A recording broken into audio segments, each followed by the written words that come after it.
Hello everyone, this is Dr. Kalpana and you're watching my YouTube channel Pharmacy Lessons Made Easy.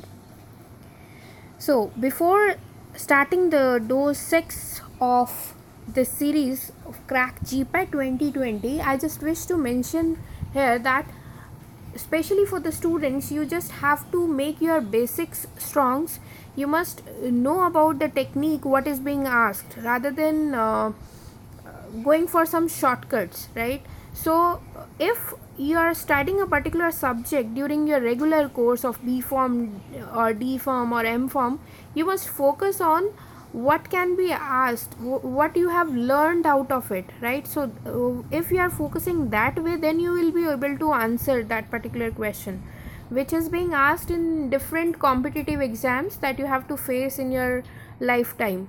The exams like GPAT, the exam like DSSP exam, pharmacist exam, and your regular exam, of course. Now, as per the uniform PCI syllabus and the question paper, you have to answer the multiple choice questions also. So, you'll be able to answer them only when your concept is strong, right? So my suggestion to you will be, rather than going for ratification or going for some shortcuts, you must understand the concept first, then try to answer the question. So the question for today is, what is the primary mechanism of action of local anesthetics? Okay, so what are actually local anesthetics? First we have to understand that, then how they work, right? Then only we'll be able to answer this question.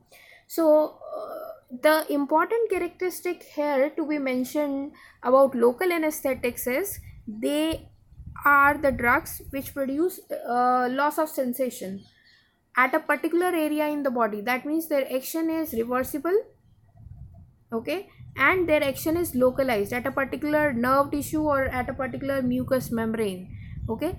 There only you have to apply, you don't have to make them enter into the systemic circulation for their local anesthetic action, right? So how they actually produce such loss of sensation, and that too reversible. At times, mostly sensory and pain sensations are lost in the case of local anesthetics, followed by the other senses. At times, motor activity may also be affected, okay. So they actually inhibit the conduction of impulse, okay, and their main target are the sodium channels, and the action potential generation is actually required. So the local anesthetics are formulated, they are structured in such a way that the effect they are producing will not cause any damage to the cell or tissue where it is applied, and the effect they are producing is reversible, right? So we have to look upon the different the mechanism of action, which is the major focus of this question.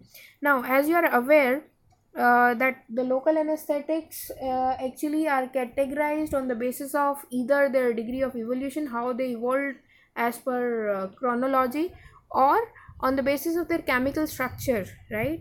And the duration for which they actually act, right? So moving forward, for the options that are available to answer this question, options are: number 1, activation of ligand gated potassium channels; option B, blockage of voltage gated sodium channels; and option C, stimulation of voltage gated n type calcium channels; and option D is blockage of GABA gated chloride channels.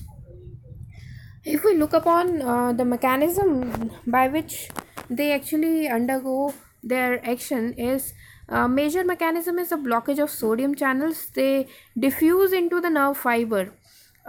Before understanding the mechanism, we must understand how the action potential is actually generated. So what happens inside the neurons, there are membranes which have the potency to get excited, and they have more sodium outside at the resting stage, and potassium is more in the inside level, okay. And the potential ranges from minus 60 millivolt to minus 90 millivolt.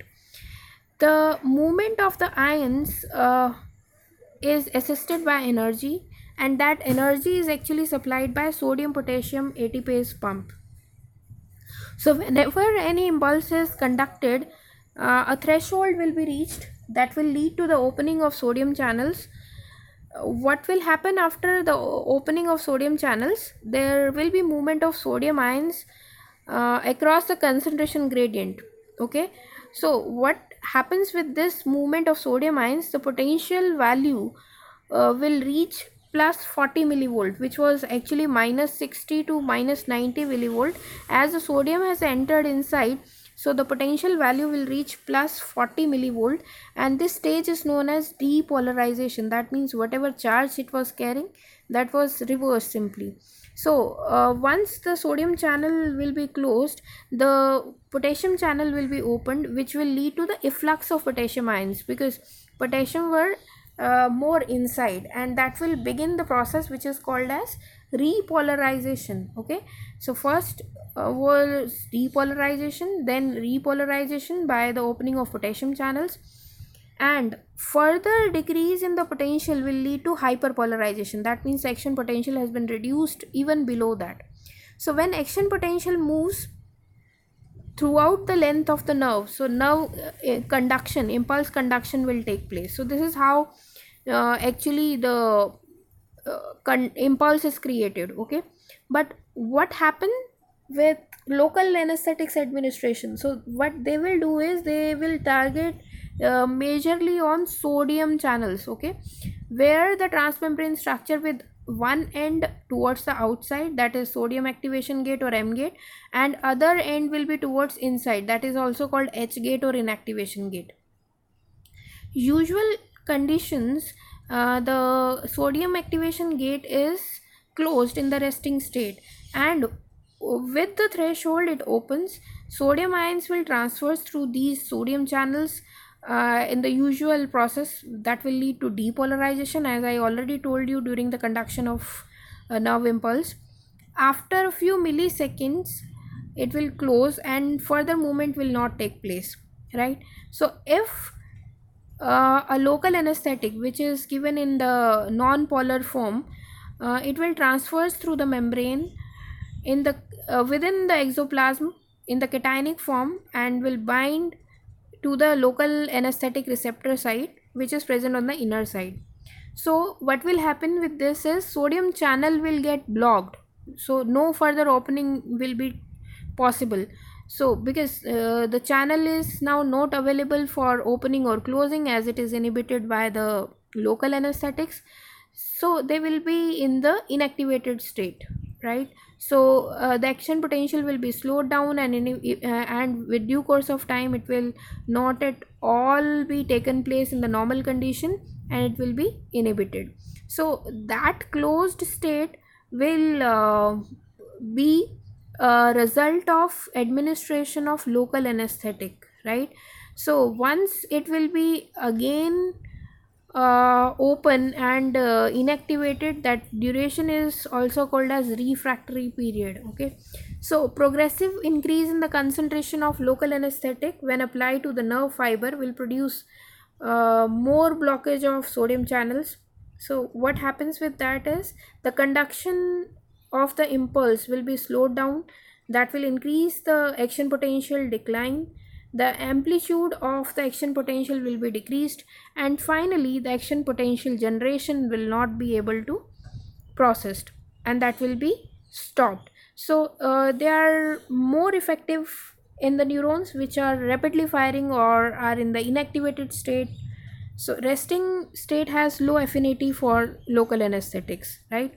So that means the nerve fibers will respond to local anesthetics based on their size, based on their myelination or demyelination, based on the rate of firing. Okay, so rapidly firing neurons will be blocked first.